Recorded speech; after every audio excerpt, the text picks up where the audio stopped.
Okay, so the thing is with these videos is that with every video I try to improve something, whether that be like looking at editing to like see if I can do like color correction or improving the audio or improving the video or something, or maybe like varying like the camera angles. And I set off, or tried to set off like 10 minutes ago, and plugged in my mic as normal, and then I say hello to make sure that it worked, and it didn't work on either phone.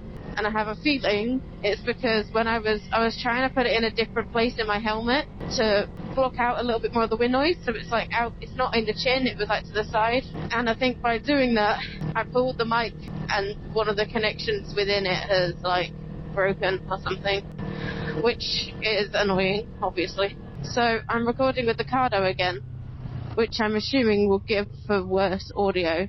Hopefully it's not awful. I mean, if it is awful, I won't upload it. The other thing is, one of the downsides of the Scorpion helmet is for some reason, the material on the inside of the chin, where you'd normally stick your Cardo mic, it doesn't work.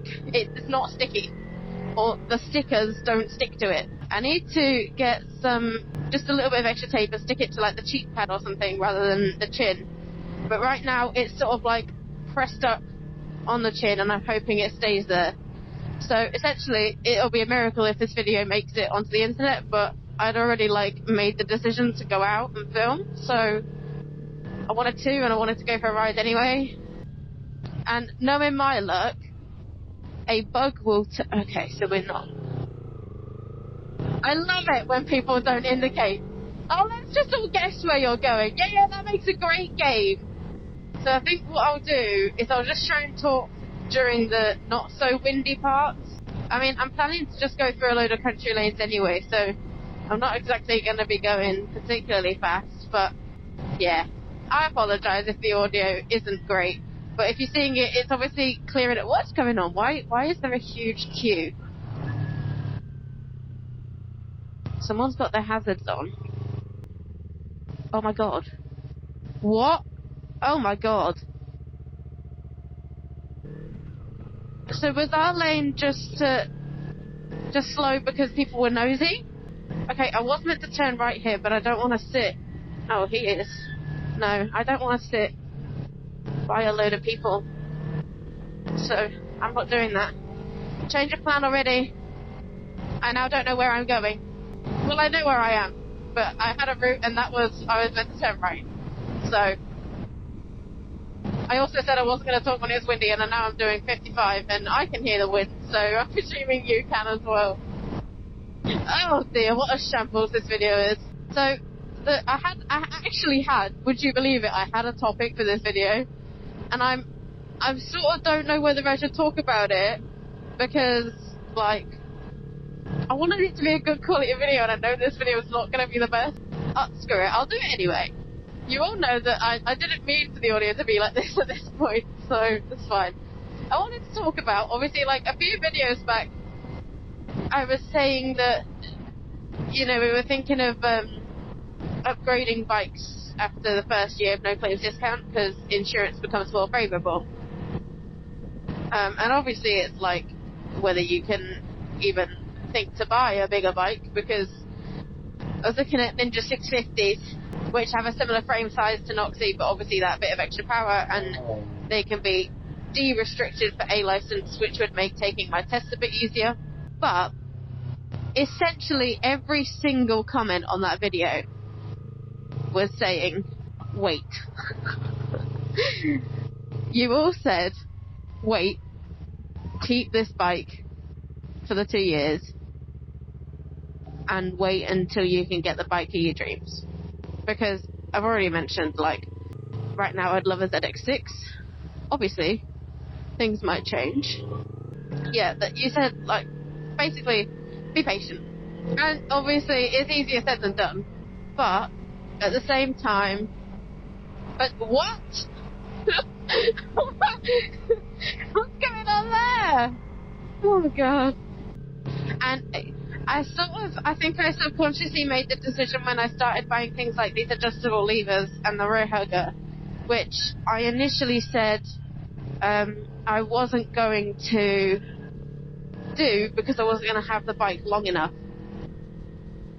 You know when you go past the police and you're not doing anything wrong, but you still like go, oh, best behaviour, best behaviour.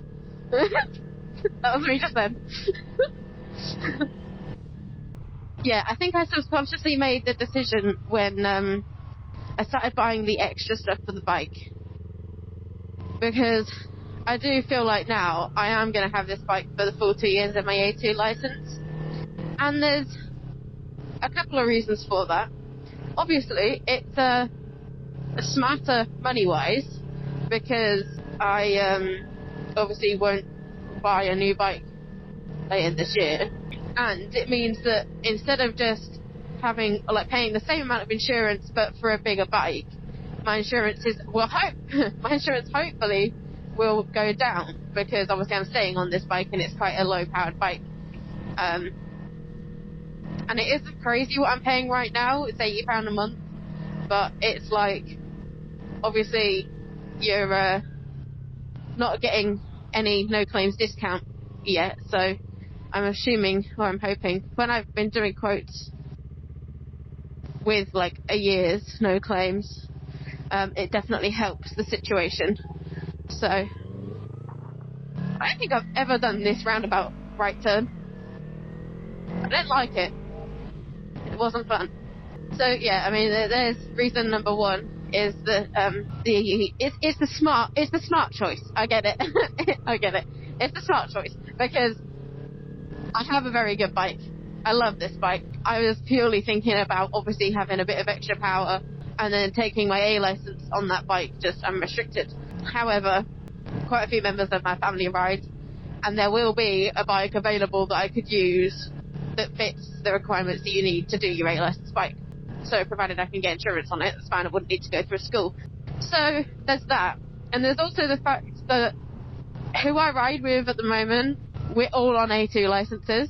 So there's not like a huge power difference between me and any of the other A2 bikes. It would purely be if I was doing big group rides with a lot of higher powered bikes, then your bike would feel underpowered.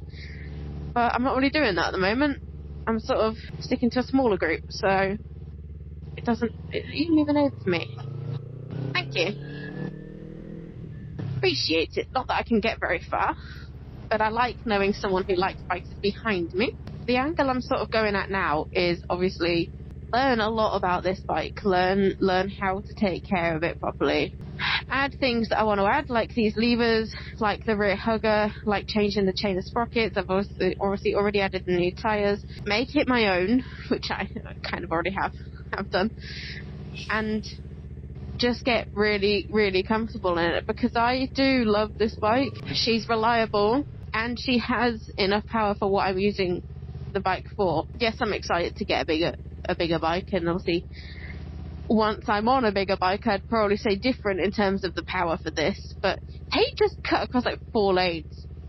No, that's an exaggeration. Anyway, again, yes, I will probably say different once you're on a bigger power bike, but that's basically what I wanted to say. I suppose the thing is, some people might be like, oh, you changed your mind quick, and yes, because I am indecisive, and these videos are kind of like an internal monologue, you know, I'm sort of like, I'm learning as I go along, and I'm thinking as I go along as well, and things change. I wonder, I have thought about, like, if I'm in a position that I could be able to buy the next bike without selling this one, I wonder what I could do with it. You know, if I kept it and just used it as a bit of, like, maybe, I don't know how good it'd be as a track bike. If anyone has, like, you know, if you've kept your smaller powered bike and then moved on to your A license, what did you do with it? Did you turn it into a track bike? Did you make it into a project bike? Got to do something with it if it's still hanging around. So yeah, there's some thoughts. Thanks for watching, even though I know it's not the quality I normally do now. Subscribe if you haven't already, please, and thank you. And I'll see you in the next video. Goodbye.